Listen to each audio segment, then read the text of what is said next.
හොඳ එහෙනම් අපි ආයිත් ඔයගොල්ලන්ව හම්බ වෙනවා මේකේ තුන්වෙනි කොටසට. ඒ කියන්නේ මේ Lenovo Legion 9i වීඩියෝ එකේ තුන්වෙනි කොටසට part 3 එකත් එක්ක. ඉතින් අපි ඒකට කෙලින්ම අපි යමු වැඩි කතා බහ කරන්න. Screen flashes black, and it goes back to 240 Hz when you plug back in. You can also ඒ කියන්නේ අපි මීට ඉස්සෙල්ලා වීඩියෝ එකේ අපි කතා කළා. ඇත්තටම මේක මේ ඒ වීඩියෝ එකේ මේ ප්ලග් එක ගැලවුවාම ඒ කියන්නේ ඒ වීඩියෝ එකේ මේ ඒ කියන්නේ ලැප්ටොප් එකේ චාර්ජර් එක පිටිපස්සෙන් ගැලවුවාම 240 Hz වෙලා තියෙන එක 75 Hz වලට මාරු වෙනවා.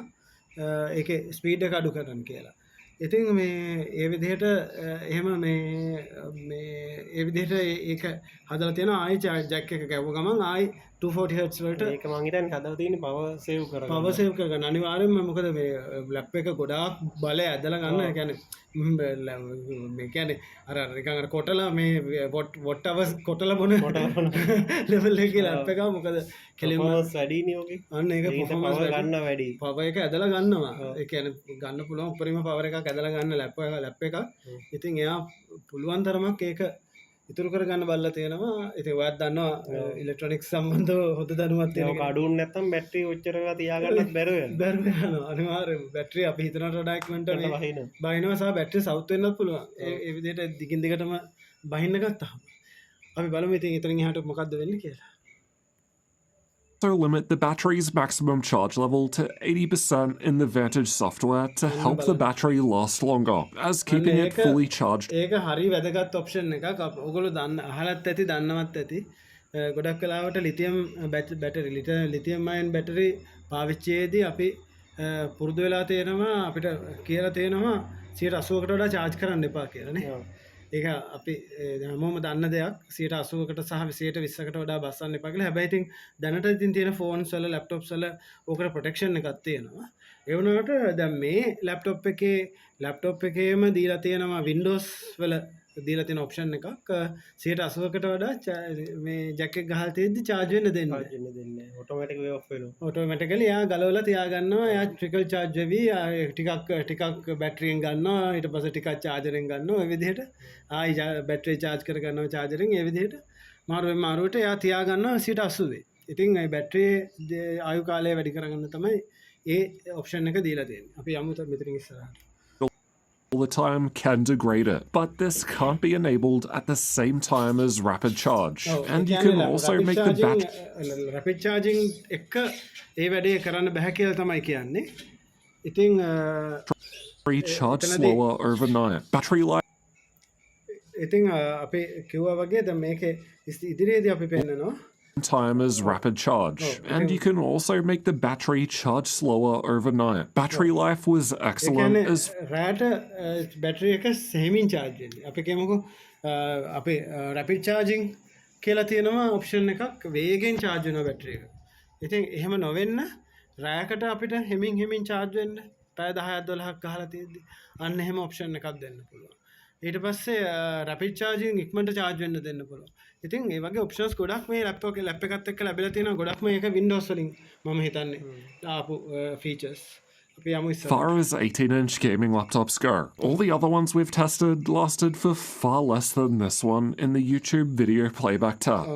මේ YouTube video playback test එකක් මේ තියෙන්නේ. මේ රතු පාටින් පෙන්නලා තියෙන්නේ ඒ අපේ laptop එක පැය 7.7ක්. ඒ කියන්නේ එච්චර ලොකු performance එකක් තියෙන ලැප් එකක් වෙලත් අච්චර ලොකු බැටරි එක යාට පැය 7ක් ඉන්න පුළුවන්. ඒ කියන්නේ මේ අනිත් නිල් පාටින් පෙන්නලා තියෙන්නේ අඟල් 18 ඩිස්ප්ලේ තියෙන අනිත් ලැප්. ඒක ඔක්කොම පල්ලෙහා තියෙනවා.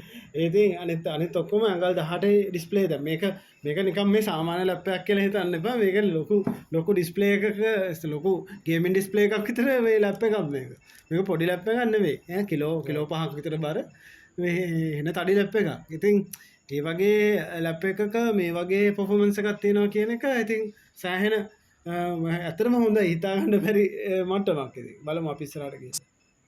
The Legion is also an above average result for a laptop with an Intel HX processor, so this really was a pleasant surprise. ඒ කියන්නේ මේක දැන් Intel HX processor එකක්. ඒ කියන්නේ laptop processors වල HX කියන්නේ ඒගොල්ලන්ට ලැප්ටොප් එකකට යන්න පුළුවන් උපරිමය. ඒ කියන්නේ අපිට දැන් ඔයගොල්ලෝ ඒක පොඩ්ඩක් ඉගෙන ගන්න ඕන. අපි ඩෙක්ස්ටොප් එකකට දාන ප්‍රොසෙසර් එක කවදාකවත් අපිට ලැප්ටොප් එකකට දාන්න බෑ. මම දාන්න බෑනේ කොහොමද? ඔව් දාන්න බැරි හේතුව තමයි එයා ලිමිට් එකක් නැතුව කරන්ට් එක ඇදලා ගන්නවා. ඒ කියන්නේ එයාට බාධාවක් නැහැනේ. ඒ කියන්නේ එයා දැන් සමහර වෙලාවට සමහර ලැප්ටොප් ප්‍රොසෙසර් එකයි ඩෙස්ක්ටොප් ප්‍රොසෙසර් එකයි ගොඩක් දුරට සිලිකන් සමානයි. සිලිකන් ඇතුලේ තියෙන වේෆර් එක සමානයි. ඒ වුණාට එයා ඒකට කරන්ට් එක ලබා දෙන විදිය, එයාට ඒකට ධාරාව ලබා දෙන විදිය වෙනස්. එයා ඒක වෙනස් කරගෙන තියෙනවා ඇතුලේ.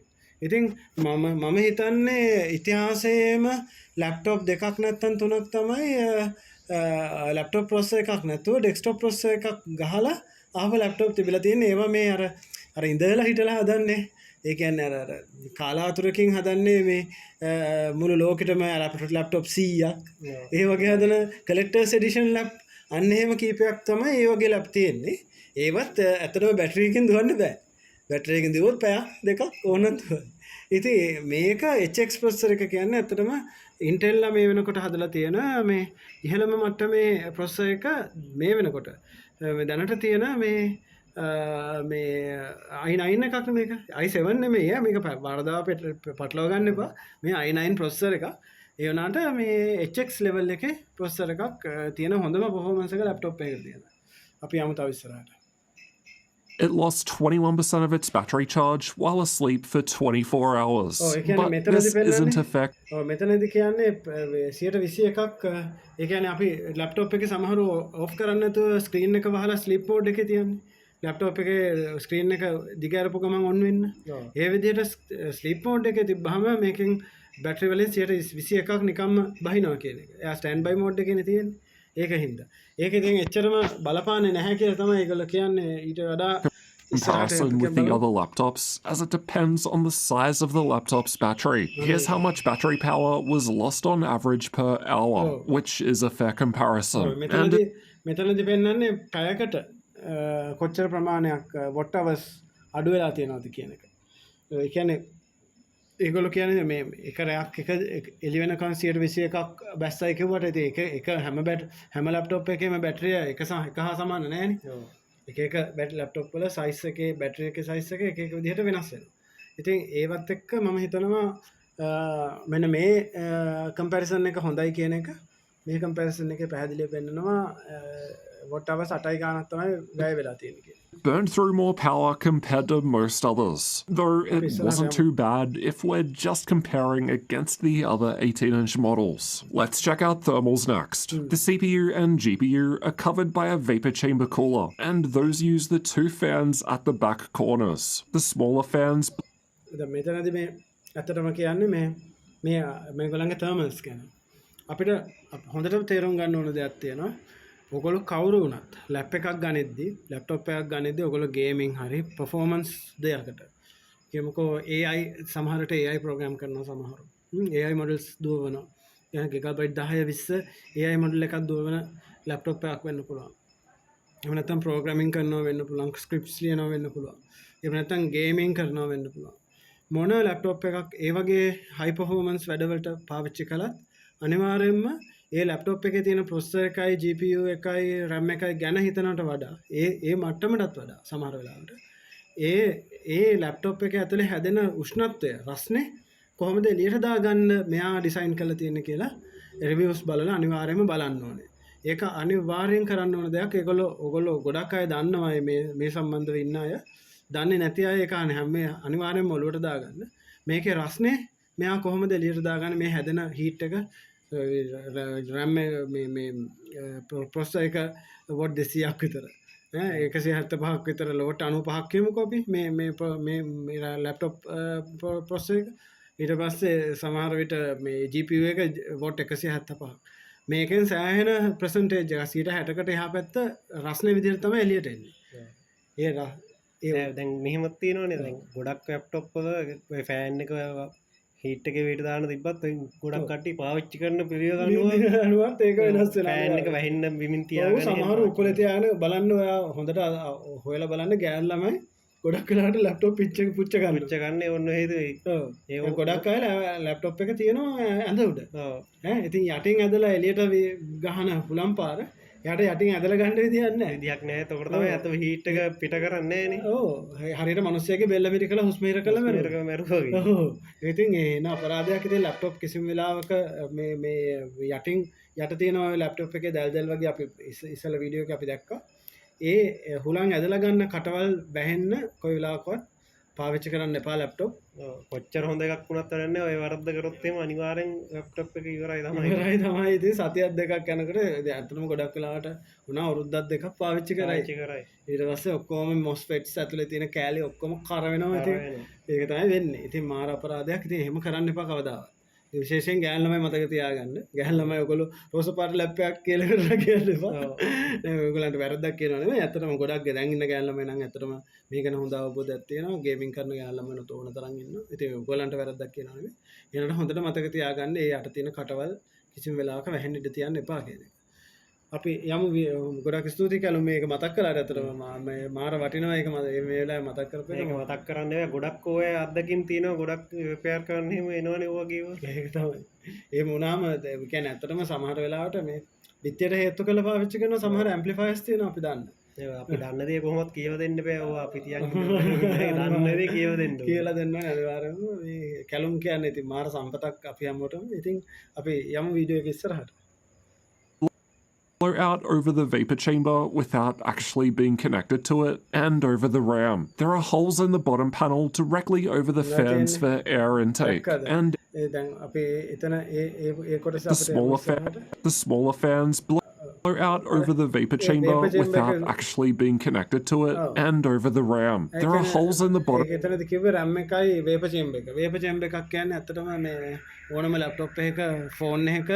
තියෙනවා පිටිපස්සෙන් පොඩි කියන්නේ මේ කියන්නේ තඹ වලින් හදපු ඒකට ඒක ඇතුලේ තියෙන ඇත්තටම මේ ඇල්කොහොල් චුට්ටකුයි ඇල්කොහොල් දශම ගාණක් සහ මේ තඹ තට්ටුවක මැද ඒකට මැද දාලා තියෙනවා පොඩි මේ නිකම් මේ ටිෂු එකක් වගේ එකක්. ඕකේ ඇල්කොහොල් ටික පොඟවලා තියෙනවා. රස්නෙද්දී ඒක ඇතුළේදීම මේ ඇල්කොහොල් එක තැනකදී වාෂ්ප වෙලා අනිත් තැනකදී ඒ පීඩනය ඒ විදිහට බඳ වෙලා අනිත් තැනදී ඒක ඒ පීඩනය නිසාම ඒක වාෂ්ප වෙච්ච එක ආයි ඝනීභවනය වෙනවා. ඒ වාෂ්ප වෙලා ඝනීභවනය වෙන වෙනස හින්දා එක තැනකින් තව තැනකට ඉතාම වේගයෙන් උෂ්ණත්වය මාරු කරන්න හුව මාරු කරගන්න පුළුවන් හැකියාව ලැබෙනවා. ඒකට තමයි වේපර් චේම්බර් එකක් කියන්නේ. ඔයගොල්ලෝ හැමෝම දන්නවා ඔයගොල්ලෝ පාවිච්චි කරන ගොඩක් ෆෝන්ස් වල මේ වෙනකොට වේපර් චේම්බර්ස් තියෙනවා හයි එන්ඩ් ෆෝන්ස් වල. ඉතින් ඒකේ ඇල්කොහොල් ටික හින්දා තමයි මේ ගේම යන්නේ. ගහලා බලන්න YouTube එකේ how vapor chamber works කියලා ගහලා බලන්න. එතකොට ඔයගලන්ට හොඳ අවබෝධයක් ගන්න පොඩි පුනීල වගේ තියෙනවා. ඒ පුනීල වලින් තමයි ඔය අර වාෂ්ප වෙච්ච ඇල්කොහොල් ටික ආයි ඝනීභවනය වෙන්නේ. එහෙම ලොකු විස්තරයක් ඒ ගැන තියෙනවා. ඒ ගැනත් ඔයගලන්ට හොයාලා බලන්න හැකි. බලන්න මේ මෙතන කටවල් 4 තියෙනවා ගානට. ඔයා හිතන්න මේ උකුලක හරි කොහේ හරි නැත්නම් ඇඳක් උඩක හරි මේ කටවල් 4 වැහුණා නම් මොකද සිද්ධ වෙන්නේ කියලා. ගේම් එකක් ගන්නකොට පන පිටින් මේ මැරෙන එක තමයි මේ මොහොතේම processors GPUs ඔක්කොම කර වෙන එක තමයි වෙන්නේ. එහෙම පාවිච්චි කළොත්. ඒ හින්දා එහෙම පාවිච්චි කරන්න එපා කවදාවත් ලැප්ටොප් එක. Panel directly over the fans for air intake, and air only gets exhausted out of the back, so no hot air blasting your mouse hands. Legion Space වටිනාකමක් පෙන්නනවා. ඒ කියන්නේ මේ ලැප්ටොප් එක මීට කලින් Legion 99 එකට වඩා පොඩි වෙනසක් තියෙනවා. මේකේ ඔක්කොම පිටිපස්සේ තමයි අර සයිලන්සරේ වගේ වාහනයක සයිලන්සරේ වගේ පිටිපස්සේ තමයි ඒකේ එයා වෙන්ස් ටික ඔක්කොම තියෙන්නේ. ඉතින් යටින් ඇදලා අරගෙන පිටිපස්සට තමයි තල්ලු කරන්නේ. එතකොට කොයිලාවකත් ලැප් එකේ පැත්තකින් අපි මවුස් එකක් පාවිච්චි කරනවා නම් අපේ අතට ඒ උණුසුම් හුලං වැදෙන්නේ නැහැ. අපි කියමු සෙල්සියස් අංශක 60ක විතර ලොකු රස්නේ හුලඟක් ඕකෙන් එනවා. ඒක අපේ අතට වැදෙන්නේ නැහැ. ගොඩක් වෙලාවට අර විදිහට තමයි ඉතින් ඒ ඩිසයින් එක ගැන ඉතින් හොඳ කියන්න පුළුවන් ඒක හොඳට ඩිසයින් කරලා තියෙනවා කියලා. And air only gets exhausted out of the back, so no hot air blasting your mouse hands. Legion Space lets us swap between different performance modes, which from low... මේ තියෙන්නේ මේ Legion 99 එකේ software එක. මේක හරහා තමයි ඒකේ performance lighting අපි මේ ගැන ගොඩාක් පැහැදිලි කරන්න යන්නේ. performance modes තුනක් තියෙනවා. මෙතනදි පැහැදිලිව පේන්න තියෙනවා performance modes 3 ගැන මේ වීඩියෝ එක ඔයගොල්ලන්ට අපි මේ හැම වීඩියෝ එකෙම link එක දානවා. අපිට වීඩියෝ එක දිග වෙන හින්දා අපි මේ ගැන extensively කතා කරන්නේ දිගින් දිගටම කතා කරන්න යන්නේ. ඉතින් modes 3ක් තියෙනවා. ඒ ගැන අපි ඉස්සරහට කතා කරමු පොඩ්ඩක්. ඉතින් මේ සම්බන්ධව මේකේ ලයිටිං කන්ට්‍රෝල් කරන හැටි මේකේ මේ software එකත් එක්ක laptop එකේ controlling කරන හැටි ගැන මේ වීඩියෝ එක ඔයගලන්ට බලලා පොඩි අවබෝධයක් ගන්න පුළුවන්. මොන හරි ප්‍රශ්නයක් තියෙනවා අනිවාර්යයෙන්ම අපේ පල්ලෙහාන් කමෙන්ට් කරන්න. අපි අනිවාර්යයෙන් මේකට ඔයගලන්ට උදව් කරනවා මේක කොහොමද කරගන්න කියලා.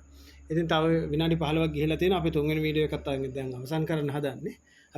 අපි ගොඩක් දැනුමක් ගැන කතා කළා. ගොඩක් දේවල් ඉගෙන ගත්තා. අපි කැලුම් වලත් ගොඩක් දේවල් ඉගෙන ගත්තා. ඉතින් අපි ඊළඟට මේකේ හතරවෙනි වීඩියෝ එකෙන් හම්බ වෙමු.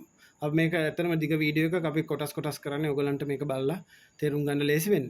සහ ඇත්තටම සිංහල කතා කරන ඉංග්‍රීසි ගොඩක් පාවිච්චි නොකරන අපේ යාළුවෝ හිතවත්තු හැමදෙනාටම මේ කියන්නේ මොකද්ද කියන එක තාක්ෂණය ගැන අවබෝධයක් ලබා දෙන්න තමයි අපි මේ වීඩියෝ සීරීස් එක මේ විදිහට කරගෙන යන්නේ. එහෙනම් අපි ඊළඟ හතරවෙනි වීඩියෝ එකෙන් හම්බ වෙමු.